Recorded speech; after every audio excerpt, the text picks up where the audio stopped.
Pasamos ahora a revisar cómo ha sido nombrado el 12 de octubre en nuestro continente, comenzando desde España hasta lo que han repetido acá las élites intelectuales, políticas y económicas del continente.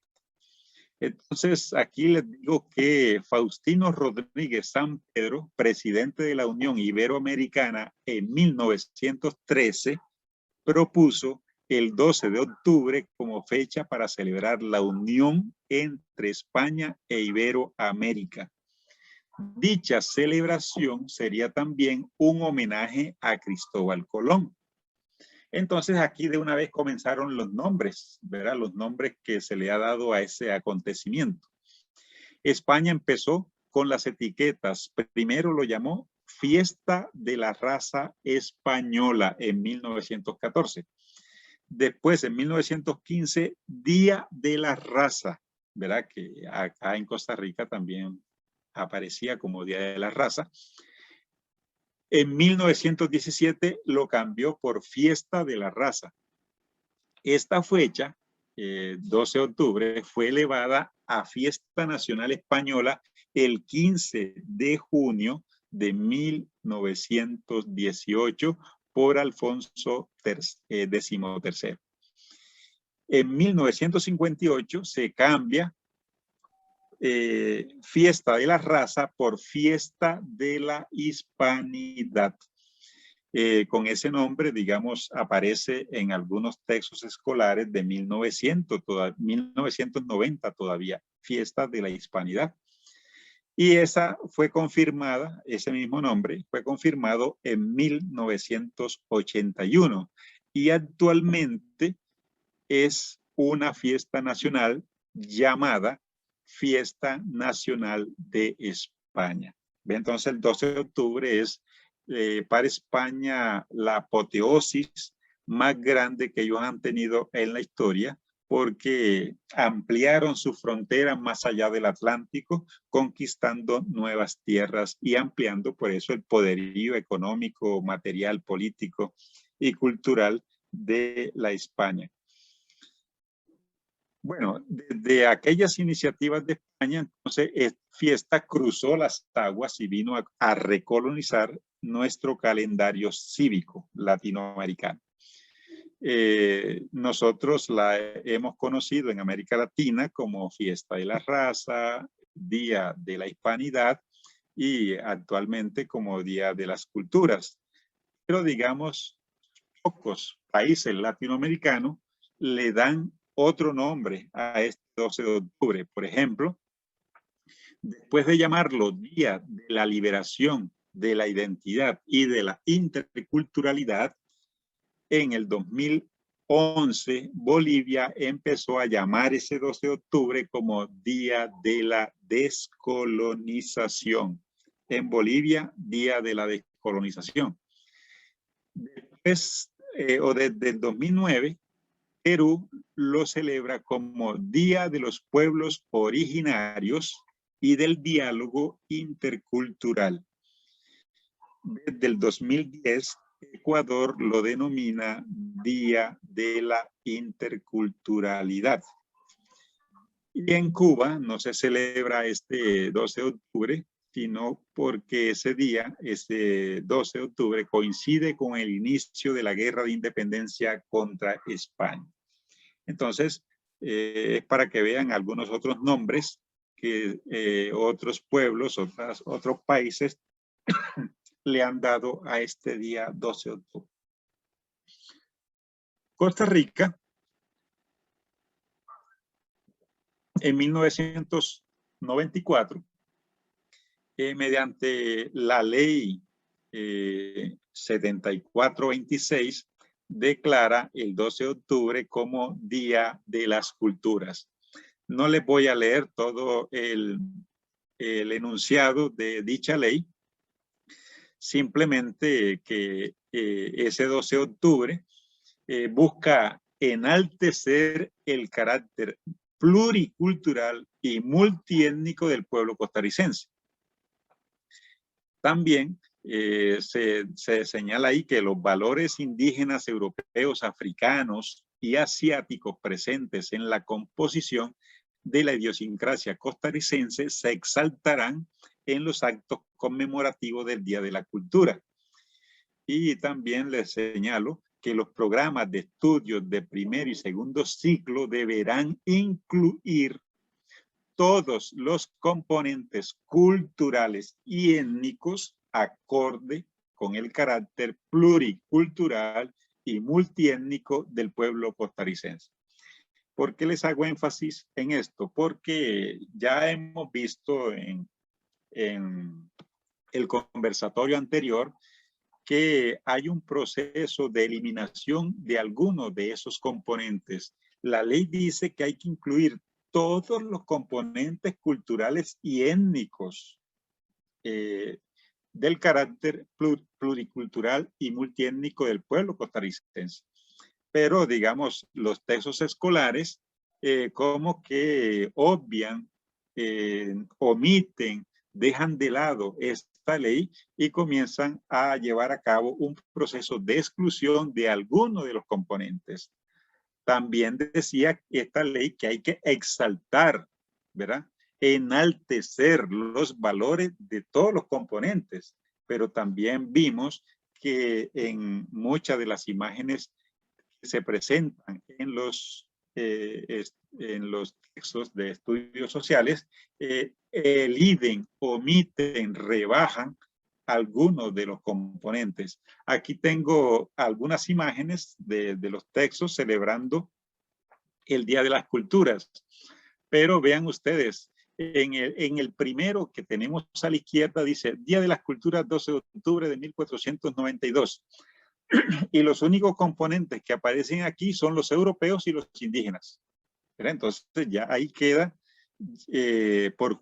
por fuera una serie de componentes que la ley decía que debían ser incluidos. En el centro también dice Costa Rica goza de un amplio mosaico pluricultural y multiétnico gracias a los diversos grupos que se han establecido en su territorio. Pero aquí aparecen negros, mestizos y blancos. Entonces, ahí faltan los chinos o los sino-descendientes y los indígenas. A la derecha sí hay un poquito de más, digamos, inclusión. Aparece la blanquita, aparece la indígena, aparece el afrodescendiente y aparece el chino. Pero vean que están caricaturizados, ¿verdad? No hay una representación de las personas reales y concretas como la fotografía que está en el centro, sino una serie así como de Pocahontas o de Aladino, ¿verdad? Una versión de Pocahontas y Aladino. Hay una especie de caricaturizar o convertir en cómic como si no fuera algo serio la representación de las culturas. También, digamos, quiero destacar aquí en esta representación de la historia lo que se llama la Constitución de 1949, cuando los sujetos afrodescendientes fueron declarados asumidos o nacionalizados costarricenses. Ahí dice en el pie de la foto, dice, la Constitución política garantiza a cada uno de los costarricenses la igualdad ante la ley y el respeto a la dignidad humana, entre otros, sin distingos de raza, afiliación política o religión. Si vemos bien la imagen, digamos, los que están delante en esa fotografía son los blancos mestizos y los afrodescendientes aparecen detrás. Si seguimos hablando de que debería haber una inclusión de todos los componentes étnicos culturales, ahí no están los indígenas, ahí no están los sino-descendientes, sino que hay solo dos componentes. Si queremos hablar sobre, digamos, la condición de ciudadanos de los afrodescendientes, ellos aparecen allá como el fondo. Los que están en primer plano son los blancos mestizos y los que están en segundo plano o en el fondo son los afrodescendientes. Ahora bien, también como niños, no se ven adultos. Exactamente, ahí hay una inclusión, mientras que los de adelante son adultos, los de allá son como niños o como jóvenes, ¿verdad? Ese proceso de infantilización del otro es un mecanismo que he destacado en mi libro, El racismo entra y sale de la escuela. Digamos, me interesa hablar de esto de la igualdad ante la ley. Es como cuando se dice la igualdad ante Dios. Se dice, todos somos iguales ante la ley o todos somos iguales ante Dios. Lo hemos dicho en otra conferencia.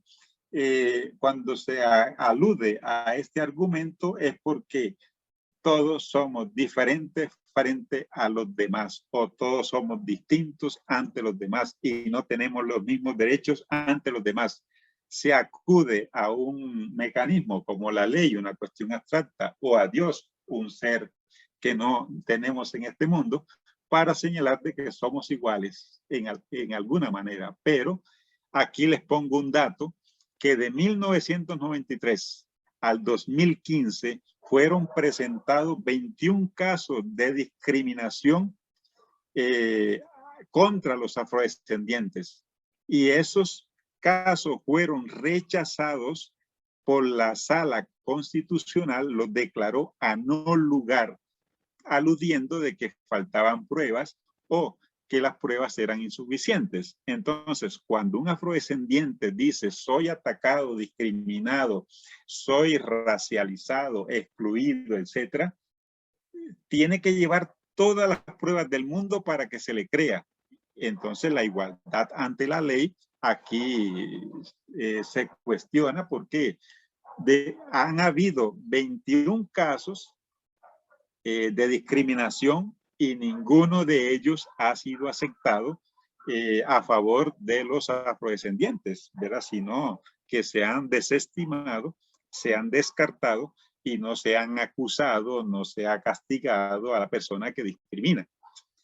Eso es un elemento que tenía que señalar. Y finalmente, reitero lo que dije la otra vez, si los programas y los textos, digamos, son racistas, sexistas, clasistas, homófobos, xenófobos, y tenemos en el aula a un docente inconsciente, ¿verdad? Que no está consciente de esos problemas, el currículo oculto se reproduce en los niños. O sea, los niños van a consumir toda esa discriminación hacia los indígenas, hacia los negros, hacia los chinos, hacia las mujeres, hacia las personas pobres, como si fuera natural. En cambio, si tenemos a un docente consciente de la presencia, materialización de esos sistemas de dominación en los textos escolares, en el comportamiento de los niños, es una persona que va a desenmascarar, a cuestionar, a polemizar y a combatir ese currículo oculto con el cual o mediante el cual se reproduce la discriminación en el aula. Eso es todo lo que tengo que compartirles hoy. Espero que sea de mucho provecho y seguiremos viéndonos en el futuro. Muchas gracias.